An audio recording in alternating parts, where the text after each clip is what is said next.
conversation of the day revolves around Pakistan's economic and investment landscape, and we have a very exciting panel for this conversation. If we could all settle down so we could start.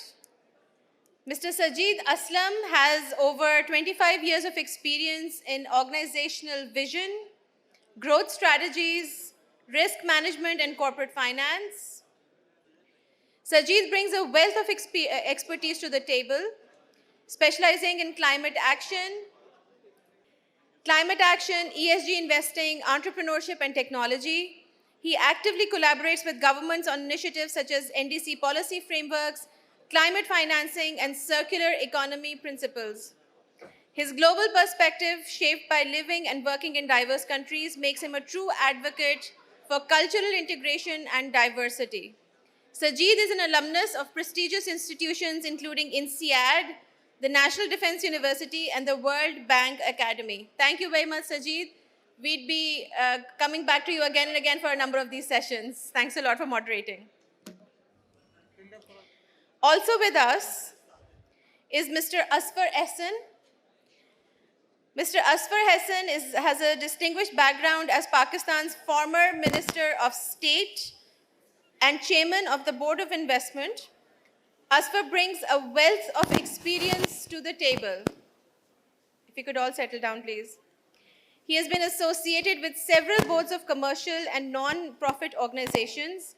Asfar is widely recognized as one of the most influential connectors in corporate and business circles in Pakistan. Asfar Ehsan is apolitical and a staunch advocate for improving the investment climate in the country. He boasts extensive connections with the leadership of Saudi Arabia and maintains excellent relations with many other countries and the global community of investors. Asfar is working with the governments of the Kingdom of Saudi Arabia and Uzbekistan. He is contributing intensively to the development of thought and creation of opportunities for the same through involving private and public sectors of both countries and Pakistani counterparts. In the realm of journalism, Asfar is a frequent contributor to prominent publications such as Business Recorder, Daily Dawn, The News, Arab News, and other regional newspapers and leading digital platforms. His insightful writings cover pivotal aspects of Pakistan's economy, investment landscape, business dynamics, and Islamic banking. Gentlemen, this session is for 25 minutes. Sajid, take it away. Thank you very much. Assalamu alaikum and a very good morning. I think this session, the way it's structured, we are expecting it to be a very, very candid and take it forward the real issues which we are facing from an economy perspective, from an investment perspective, from a governance perspective, technology, digital, education. So we will try to explore something on these themes with Asfar and try to get his perspective around it. So first of all, Asfar, welcome to the session. My first question, famous word, Nazuk Mode. So Pakistan is being on a Nazuk mode for a while now. It's 75 years. We have seen a lot of different nations who have progressed in a different direction. Definitely, they had their own challenges. But Pakistan ka ye Nazuk mode jo hai, it's not moving on. Is it a narrative? Is it a fashion statement? Or it's a real thing? What's your perspective, given the last 75 years history of economy, as well as the current cost of living crisis, inflation, cost of capital, risk of depreciation of currency? When you see everything, everybody's talking about the Nazuk mode, and that's being repeated again and again and published again and again. So over to you, your perspective around that Nazuk mode thing. Thank you, Sajid. First of all, I'm grateful to Management Association of Pakistan, especially Mr. Taliq Karim, for inviting me here. This conversation is followed by a very special dialogue, including our mentors like Arif Habib Saab and Ehsan Malik Saab. I will try to cover some of the points. You talk about Nazuk Mode, or one famous sentence is Pakistan at the crossroads. I'm almost 48 now, 48 not out. Since my childhood, I'm listening, Pakistan is at the crossroads. And by the way, I hosted dozens of sessions or talks and seminars on Pakistan at the crossroads. So Pakistan is still at the crossroads after 75 years. One main reason is that in many avenues of our national affairs, there is no planning, there is no plan, especially as far as the investment and economy is concerned. I served briefly in the government also. Until today, I'm saying this with complete responsibility, that there is no plan. Despite SIFC, there is no plan. Despite BOI, there is no plan. We are always in a firefighting mode. This is my first point. As far as the Nazik mode is concerned, we should understand that Pakistan's population is around 250 million. This is world's fifth largest country. World's fifth largest country. And as per estimates, our size will be over 400 million by 2047 when Pakistan will be 100 years of age. So our young population size is around 65, 66% under 32 years of age. We fail to focus on education. And this is point number one. Dr. Ishrat Hussain was here. One session moderated by Ehsan Malik Saab at Adab Festival a few months back. I started my conversation with this point of Dr. Ishrat Hussain's books. He launched the book last year, and there was a comparison between Bangladesh, India, and Pakistan.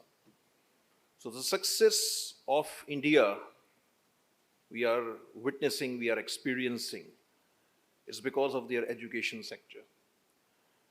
Unfortunately, we fail to plan our education policy. Today, someone mentioned, and this is in the newspaper, that the current government further cutting the size of the higher education in Pakistan. And our friend Dr. Amjad Mahid actually raised this point in the Corporate Pakistan group as well. So without addressing this issue, where 28 million kids are out of the school, how we are dreaming to turn around economy or everything in Pakistan. This is point number one. अगर आपके पास investments आ भी जाएं, आपकी economy थोड़ी बेहतर भी हो जाए, जो आपका मेन प्रॉब्लम है वो आपका एजुकेशन सेक्टर है, जिधर हमने किसी किस्म की कोई तवज्जो नहीं दी. So this is point number one. Second is that I mentioned about the ad hoc policies. I mentioned about there is no system, there is no plan, there is no strategy. We need a strategy for 20 to 25 years. Like Pakistan Business Council is doing a wonderful advocacy for different sectors of economy, including the investment also. So we need to implement these things in our system. Second, there is a continuation of governments also.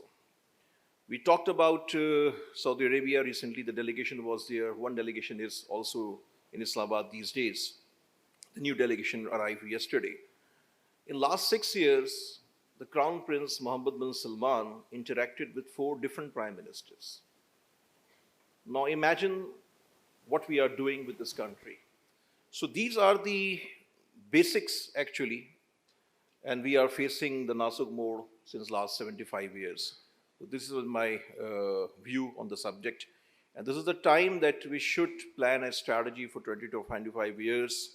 We should do the reforms in different sectors of economy.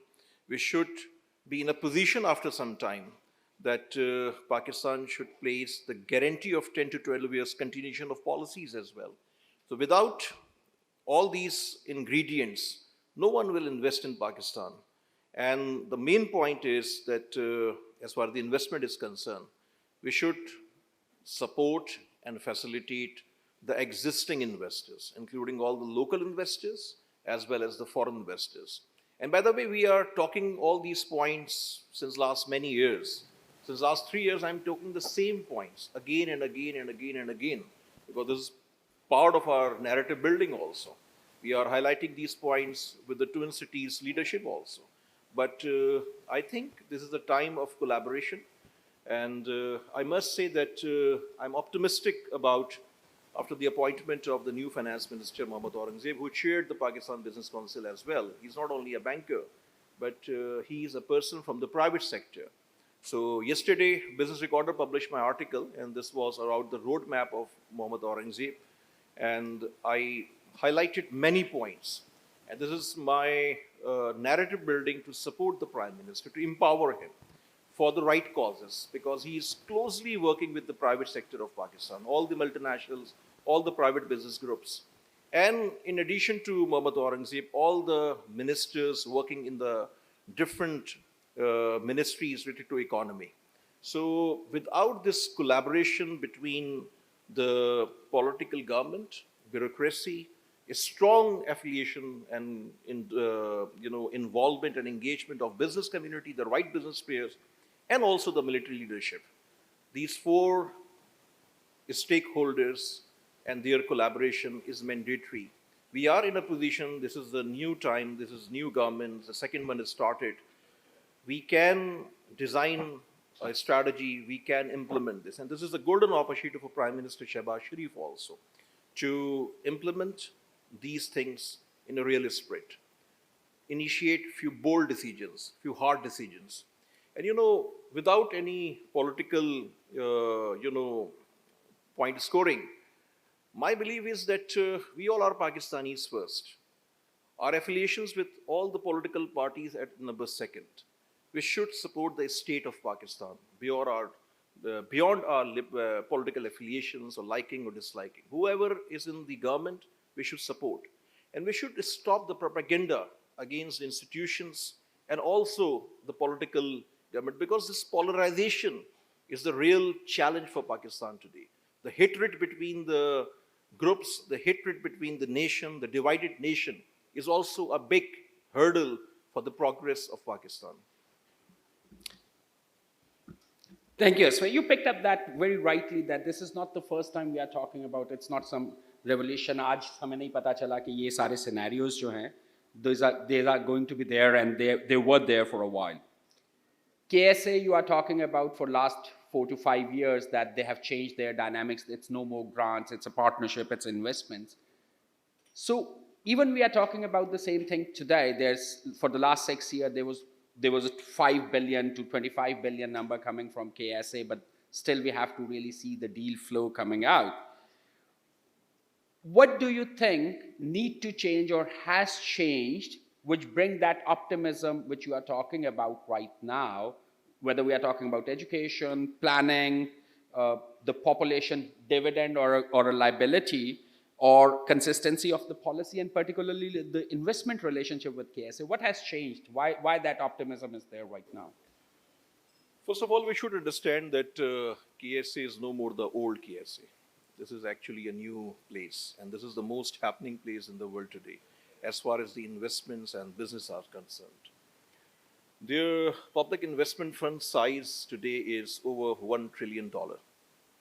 And by 2030, their estimated, the target is over $2.7 trillion.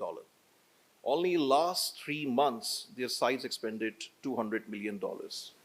So, everything is changing. This is no more an oil country. The target is to convert and transform Saudi Arabia as the powerhouse of every sector of their economy. So I want to share a few numbers as far as Saudi Arabia is concerned. Last month, I was sitting with the Saudi Investment Minister. He's like my brother. We are very close friends. And he's one of the biggest supporter of Pakistan. And he mentioned to me that in the last 4 years and in this next 6 months, as answer for you, the total size of their investments in only Uzbekistan is $20 to $22 billion.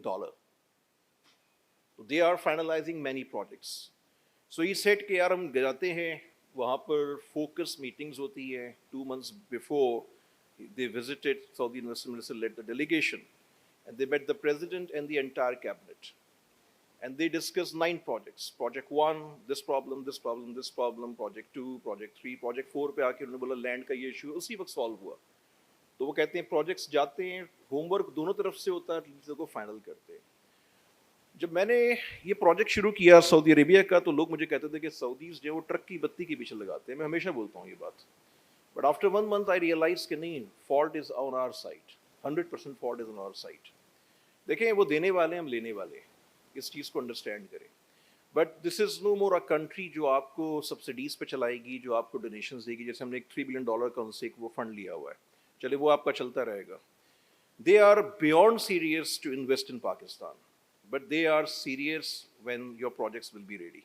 The problem here in Pakistan is that our projects are not ready. They are announcing $5 billion or $10 billion. Still, recently they announced the $5 billion. ये आपको सिर्फ उस वक्त मिलेगा जब आपके projects ready होंगे. आपने क्लेम किया केयरटेकर गवर्नमेंट के वक्त में कि $25 बिलियन की इन्वेस्टमेंट आ रही है सऊदी अरेबिया से, $25 बिलियन आ रही है यूएई से. ये ऑफिशियल स्टेटमेंट्स हैं from the top leadership of this country, from both sides. And $10 billion आ रही है कुवैत से. कुवैत का मुझे नहीं मालूम, बट ना तो आपकी ये इन्वेस्टमेंट सऊदी अरेबिया से आ रही थी, ना ही आपकी इन्वेस्टमेंट जो है वो यूएई से आ रही थी. तो these are the irresponsible statement. Saudis private meetings पे इस बात को हाईलाइट करते हैं. आप ये कह सकते हैं कि इस चीज़ का पोटेंशियल है, बट जब एक टॉप लीडर आपका अनाउंस करता है कि ये इन्वेस्टमेंट आ रही है, तो उसका मतलब कुछ और होता है. तो we are actually a non serious nation. तो मैं ये समझता हूँ कि डिफरेंट सेक्टर्स में उन्होंने इन्वेस्टमेंट करनी है, जो जिस चीज़ की ज़रूरत है, जिस तरह हम चीज़ को मटीरियलाइज करेंगे. एक हमारी बॉडी BOI है, एक हमारी SIFC है. अब हो ये रहा है कि हर चीज़ SIFC के पास जा रही है. जो मतलब ब्यूरोक्रेसी में कोई चीज़ नहीं हो रही थी, वो SIFC को फाइल भेज देते हैं. जिस चीज़ की लैकिंग है इस वक्त, वो ये है कि फैसिलिटेशन बहुत लेवल पे हुई है. SIFC ने कुछ बहुत अच्छे काम किए, आउटस्टैंडिंग काम किए as far as the facilitation is concern, but projects ready नहीं किए, क्योंकि आपकी टीम में एक बंदा ऐसा नहीं है जो प्रोजेक्ट्स को रेडी कर सके.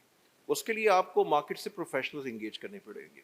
Without the engagement of investment professionals from different countries, from different industries, आप प्रोजेक्ट्स फाइनल नहीं कर सकते. आप प्रोजेक्ट्स फाइनल करें, उसके लिए पॉलिसी रिफॉर्म्स पे काम करें, जो मेरी अंडरस्टैंडिंग है कि इस वक्त की गवर्नमेंट में काम हो रहा है, पीछे बिहाइंड द सीन काम हो रहा है, बहुत सारी रिफॉर्म्स पे काम हो रहा है, जिसको अटॉर्नी जनरल के थ्रू लीगलाइज करवाया जाएगा. ये आप करें, आपकी चीज़ें होंगी. लेकिन वो टाइम आ गया पाकिस्तान का कि इनको कोलैबोरेट करें. एक BOI है, एक IT मिनिस्ट्री है. Last week, the delegation was here, and all the IT companies were advised to bring a project within 48 hours. This is the level of our planning actually. 48 hours, I'm telling you. मैं भी रात को 2 बजे तक phone पे ही था, कई लोगों के फ़ोन आ रहे थे, और आपको बता दिया था एक डेलीगेशन आ रहा है, प्रोजेक्ट्स रेडी करके लेकर आए. तो इस तरह से चीज़ें नहीं होती हैं. तो सऊदी अरेबिया की अपॉर्चुनिटी जो है, वो अगर हम अवेल करना चाहते हैं, उसके लिए एक स्टेट का प्लान होना चाहिए कि स्टेट डिफरेंट सेक्टर्स में क्या ऑफर कर रहा है. उसके बाद आप डिफरेंट कंपोनेंट्स पे जाते हैं कि आपका माइनिंग में ये है, हेल्थ केयर पे ये है, एग्री पे ये है, फूड सिक्योरिटी के ये प्रोजेक्ट्स हैं, IT साइड पे आपने ये करना है. एक पैकेज देते हैं, आप 2-3-4 डील्स फाइनल करते हैं, उससे कॉन्फिडेंस बिल्ड होता है, और फिर चीज़ें स्टेप बाय स्टेप आगे बढ़ती हैं. तो अगर मैं आपसे बात कर रहा हूँ, सिर्फ एक उज़्बेकिस्तान का आपको मैंने नंबर दिया, $22 बिलियन, ये ऑथेंटिक नंबर है. 3.5 करोड़ की पॉपुलेशन है, हमारी पॉपुलेशन का साइज 25 करोड़ है. तो this is one country. Apart from Saudi Arabia, I want to highlight, last week Uzbekistan ambassador was at my home and he shared the number.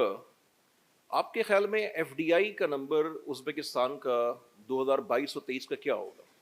मेरा forecast था कि पाकिस्तान का नंबर जो है वो अराउंड 1.5 to 1.8 बिलियन डॉलर होगा. हमारी जो 2023 की FDI इनफ्लो है वो 1.76 बिलियन डॉलर है. Anyone here is aware कि how much is the number of Uzbekistan?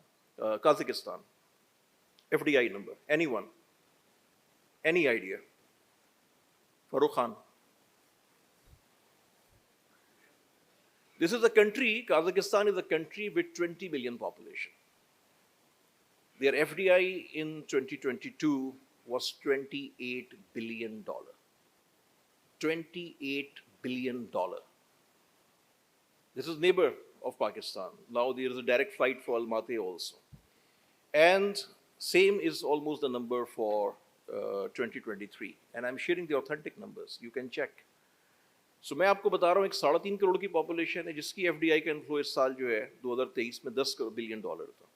और एक मैं आपको काज़ाकिस्तान बता रहा हूँ. मैं अभी मिडिल ईस्ट पे या बड़ी कंट्रीज़ पे नहीं आ रहा, मैं आपको छोटी कंट्रीज़ की बात कर रहा हूँ.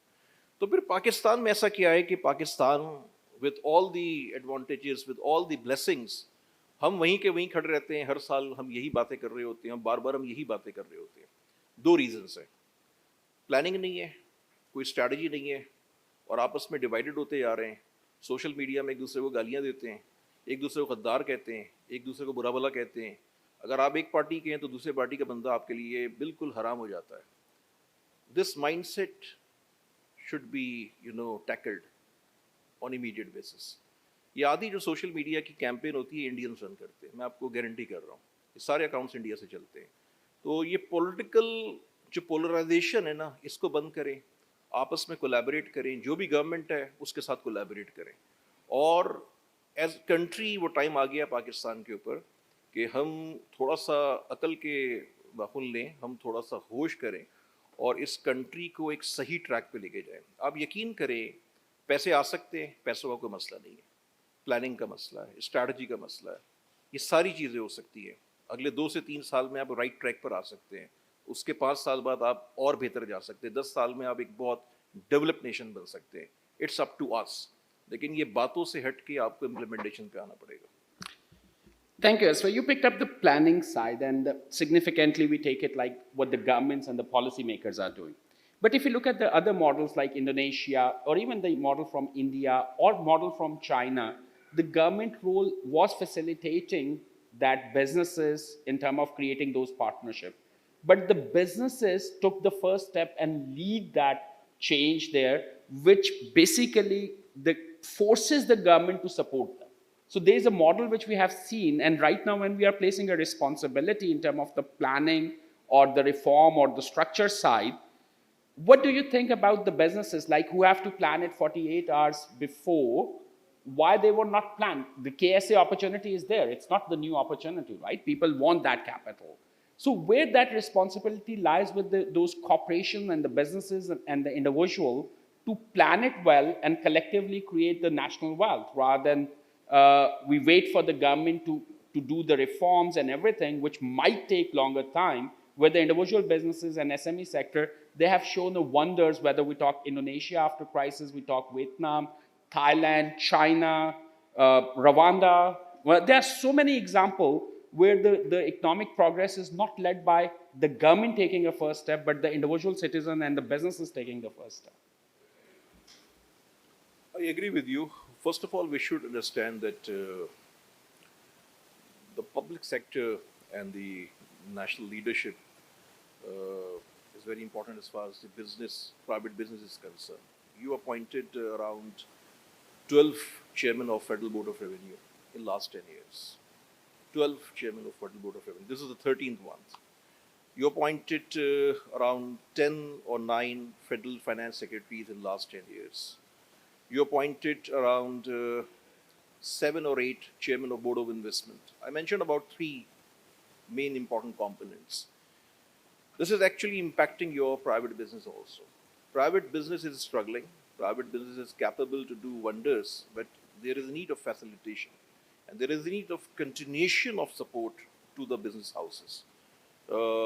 यहाँ पे आपका 22-23% तो इंटरेस्ट रेट है, उस पर कौन सा इन्वेस्टर एग्जिस्ट कर सकता है? तो ये जो पॉलिसीज़ है ना, इस पे आपको एक प्लान बनाना पड़ेगा, बैठना पड़ेगा, उसका जवाब सब चीज़ों का एक ही है। ये जो कंटिन्यूएशन जो है ना आपकी, ये बड़ी इंपॉर्टेंट है। ये अनीस अहमद साहब बैठे हुए हैं यहाँ पे फार्मास्यूटिकल के, इनकी अभी केयर टेकर गवर्नमेंट में एक बड़ा कमेंडेबल काम किया सेनेटर काकड़ ने और डॉक्टर शमशार अख्तर एंड फवाद ने। कोई 262 प्रोडक्ट्स थी जिनका हार्डशिप केसेस थे और वो कोई रिजॉल्व नहीं कर रहा था। We raise this issue and then 140 products की प्राइस जो है वो इंक्रीज हुई बिकॉज के वो तकरीबन ख़त्म हो रही थी मार्केट से, and these are all life saving drugs. Then 122 products को आपने डीरेगुलेट किया, फिर वो कोर्ट में केस गया, बहरहाल वो रिजॉल्व हो गया है। जिस अंदाज में वो केस हुआ, जिस तरह हेल्थ मिनिस्टर का उसमें रोल था, जो भी केयर टेकर हेल्थ मिनिस्टर थे, मैं पब्लिकली कह रहा हूँ, मतलब एक वक्त ऐसा आया कि हमारे बहुत सारे मिनिस्टर्स बड़े अपसेट हुए इस पूरे उसमें कि कोई फैसिलिटेट नहीं कर रहा था। ये छोटी छोटी चीज़ें होती हैं। इसी तरह से आप डिफरेंट सेक्टर्स को देख लें। आईटी के अंदर बहुत पोटेंशियल है, आईटी वाले बड़ी स्ट्रगल कर रहे हैं। प्लान नहीं होता ना, हर आप 2 साल में एक नया मिनिस्टर अपॉइंट करते हैं, हर 6 महीने में आप फेडरल सेक्रेटरी को चेंज कर देते हैं। तो तमाम चीज़ों का जो ना, ये जब तक डॉट्स को आप कनेक्ट नहीं करेंगे, आपका एक जो इनेबलिंग बिजनेस एनवायरनमेंट है ना वो क्रिएट नहीं होगा। मैं ये समझता हूँ कि पाकिस्तान में जो बिजनेस हाउसेस है they are performing well, they are doing responsible job actually, बहुत रिस्पॉन्सिबिलिटी से काम करते हैं, सारा कुछ करते हैं। अगर इनको वो हालात मिल जाए जो इंडिया में है, इनको वो हालात मिल जाए जो काज़ाकिस्तान या मिडल ईस्ट में या सऊदी अरब में इस वक्त जो हालात हैं, या बाकी कंट्रीज़ में जो हालात हैं, जो अफ्रीकन कंट्रीज़ में जो इस वक्त फैसिलिटेशन हो रही है, तो मैं समझता हूँ कि they can multiply their businesses. तो इसमें मैं ये नहीं कि मैं कॉर्पोरेट सेक्टर से हूँ। In my opinion, business sector is not responsible, private sector is not responsible. This is responsibility of the state of Pakistan to support them. And this is the only solution for the growth.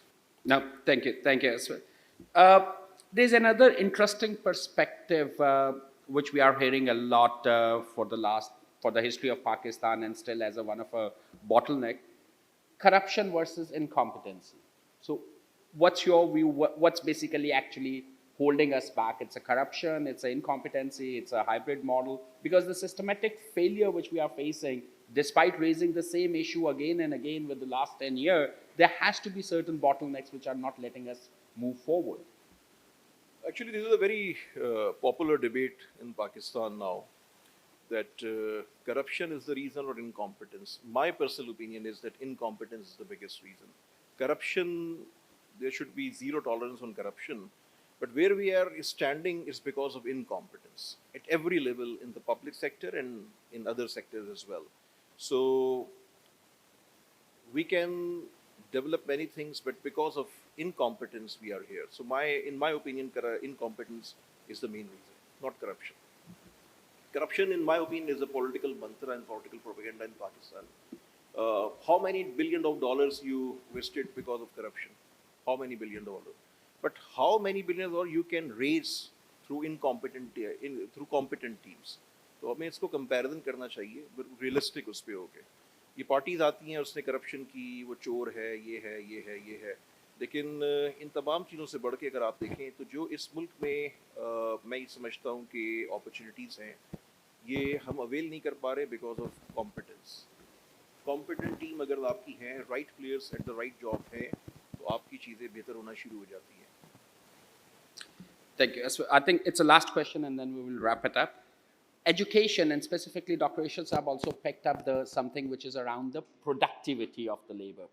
And whenever we are talking about the economic growth, either we have to have the physical goods available which we can sell, or the services up to the certain quality available so we can sell. And that's what Dr. Ishal also alluded towards with the technology. That's another export which is available. And once we go back to the education, you picked up the out-of-school kids as well and the current education state. And then even if we improve that, there is a certain behavioral aspect which is coming out, which around the work ethics, which again, Dr. Ishrat referred that we are not delivering on time. Does it has to do with the education? Does it has to do with the general social fiber?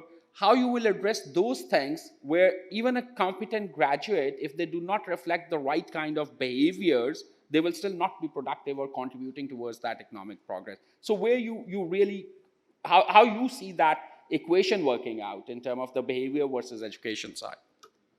My personal assessment is that the productivity is less in Pakistan. This is declining. This is my personal assessment as far as, especially in the multinational companies I saw. In the public sector, I also experienced this. And I'm referring the multinational companies because I'm working with different sectors and different large-size multinationals. Our productivity is low. Education is not the only reason. This is actually a national environment, national climate, and this is declining. This is declining like anything. Hello, hello, hello.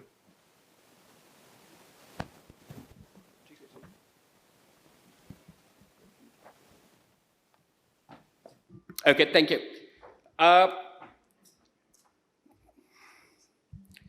So when we go back to again the productivity side, I think that's one of an area which very critical to economic progress. And again, if I pick up the example from Indonesia and the Vietnam, whether they were attracting the investment, it's not because they were best suited, because they were the best people who can put in all the hard work with the right kind of skills. And their corporate has really contributed in terms of a very structured onboarding plans as well as their training plans and the internship side.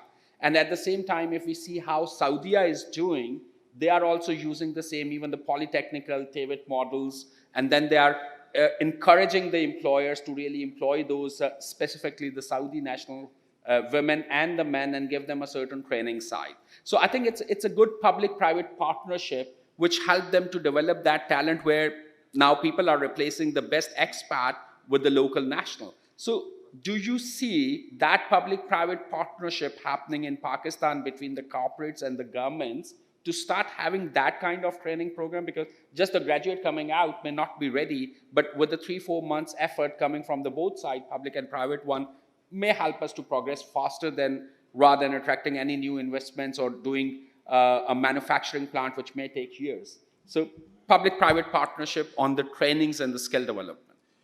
I believe that as a state of Pakistan, we should learn different economies, different countries, how they delivered, how they were facing problem, how they transform their culture. For example, in government of Sindh, I experienced few outstanding public-private partnership projects. They are doing really well. And there is a need to promote this public-private partnership concept. And this is, of course, important for Pakistan, and other governments and the federal government should focus on this. But for investment, for other sectors, and for this public-private thing, we should study other economies, other countries as well.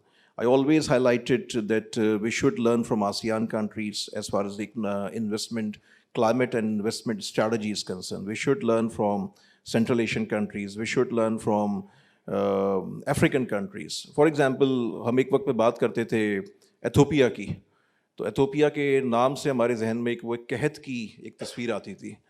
Today, Ethiopia is rising like anything, and they are progressing. Other small countries are progressing. The other countries in ASEAN, Asia, they all are progressing. So there is a need that if you are leading a ministry or you are leading an institution, you should study other economies, other countries. 8 साल 10 साल पहले वो countries भी problems में थी. किस तरह और किन steps के through उन्होंने चीज़ों को improve किया. हमें हमेशा लर्न करना चाहिए. हम जो एक एज अ मिजाज हमारा ये हो गया है कि हम दूसरी कंट्रीज से अच्छी स्टडीज़ से लर्न नहीं करते, उनके फेलियर से भी लर्न करना चाहिए. तो एक तो ये चीज़ हो गई.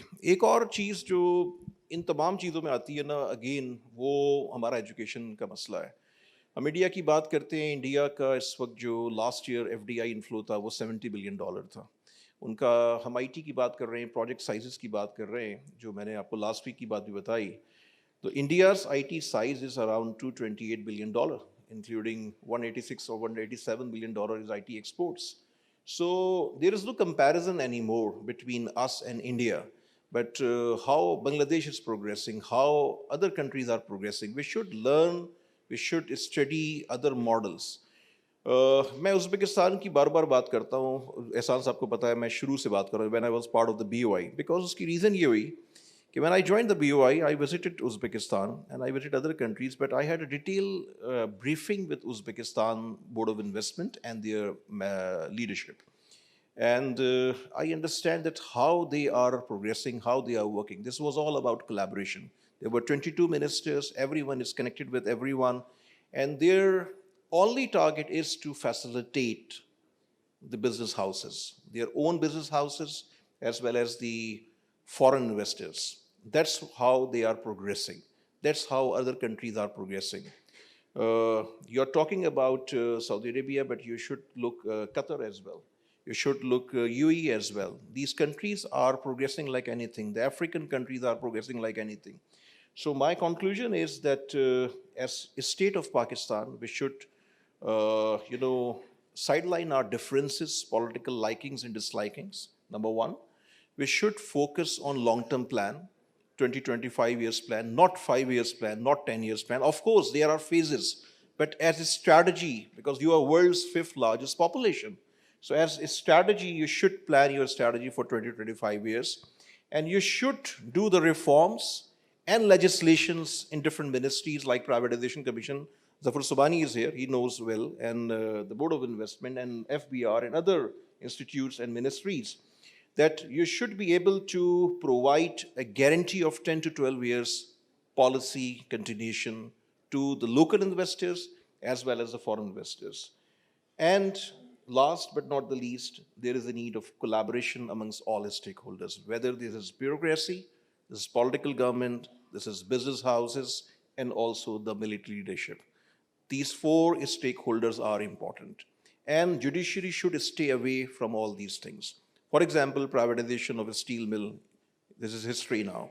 Privatization of other things. So the decisions by Chief Justice Iftikhar Chaudhry, मैं publicly उनका नाम लेता हूँ, इस्लामाबाद में भी लेता हूँ, यहाँ पे भी लेता हूँ, जो उन्होंने रिकॉर्डिक में किया, फिर जो साकिब निसार साहब ने आके हरकतें की और एक पॉलिटिकल एजेंडा यहाँ पे रन किया, उससे हमारे बिजनेस हाउसेस को बहुत नुकसान पहुँचा. ये बातें कड़वी हैं, ये बातें सख्त हैं, मुश्किल है कहनी, लेकिन ये वो चीज़ें हैं जिससे इन्वेस्टर का कॉन्फिडेंस जो है वो डाउन होता है. आप आज प्राइवेटाइजेशन की बात करते हैं, 100 ट्रिलियन आप जो है वो ज़ाया कर रहे हैं, 1 ट्रिलियन आप ज़ाया कर रहे हैं पब्लिक सेक्टर इंटरप्राइजेस पे. आज आप उसकी प्राइवेटाइजेशन पे जाते हैं, इनकी प्राइवेटाइजेशन हो जानी चाहिए ना, ये क्यों नहीं होती है? क्यों कुछ पार्लियामेंटरीज खड़े होकर जो हैं वो इसके खिलाफ बात करते हैं? ये वो सिक एंटिटीज़ हैं जिनको आप कभी ट्रांसफॉर्म नहीं कर सकते. इनको आप सेल करें, सही दामों में सेल करें, प्राइवेट सेक्टर के हाथ में दें, उसमें कुछ आपके लोकल इन्वेस्टर्स हों, कुछ बाहर के इन्वेस्टर्स हों. इस तरह से आप अपनी प्राइवेट का प्रोग्राम रन करें, उस पर पूरी जितने स्टेक होल्डर्स हैं, जो पॉलिटिकल पार्टीज़ हैं, उनको एक होना चाहिए, उस पर पॉइंट स्कोरिंग नहीं करनी चाहिए. मैं ये समझता हूँ कि ये बहुत इंपॉर्टेंट एरिया है. ये 4-5 बेसिक्स हैं जो की जा सकती हैं. ऐसा नहीं है कि ये सिर्फ लिप सर्विस है, ये सब कुछ हो सकता है. It's up to us actually. Pakistan's potential is huge, and despite all the challenges, all the roadblocks, all the issues, I'm very much optimistic about Pakistan. I'm very much optimistic. I also believe that this is also part of the evolution. This time will pass also. But we should learn from our mistakes. What we did in the past, we should learn. And we should think forward. We should move forward with a real plan of 20-25 years. We should collaborate and we should do some action, not lip service. Thank you. Thank you एक very आखिरी much. बात मैं कहूँगा, आखिरी बात. Investor minister Saudi Arabia जो है ना, उसने मुझे 3 साल पहले एक बात कही थी और 1 महीने पहले भी मुझसे एक बात कही कि आपके पास ये 2-3 साल है. अरे भाई, मतलब सिर्फ आपके पास 2-3 साल है, इसमें जो कर सकते हैं कर लें, उसके बाद कोई पाकिस्तान नहीं आएगा. तो ये सऊदीज़ का भी डेलीगेशन आ रहा है, सब कुछ आ रहा है. You have only 1 or 2 years. आपने जो करना है कर लें. कब तक आएंगे और कब तक आप उनसे बेगिंग करते रहेंगे? यही हाल दूसरी कंट्रीज़ का है. So we should act like a Pakistani, and Pakistan first should be our priority. Our political parties affiliation should be on number 2. Thank you. Great. Thank you. Thank you. Thank you, Asfar, for your candid conversation. And I think there's a lot which we can pick up from there. Education, planning, consistency, but most importantly, execution now, how we can really help the government and the government can help the business sector to build a confidence where we can, or enabling environment where the businesses can really execute things. So optimism is there, and but with a certain caution. So thank you very much for that, and a big round of applause for us. Thank you, gentlemen. I'd like to invite President MAP and Mr. Arif Habib, CEO, Arif Habib Corporation, to present a token of our appreciation and memento to our speaker, Mr. Asfar Hassan.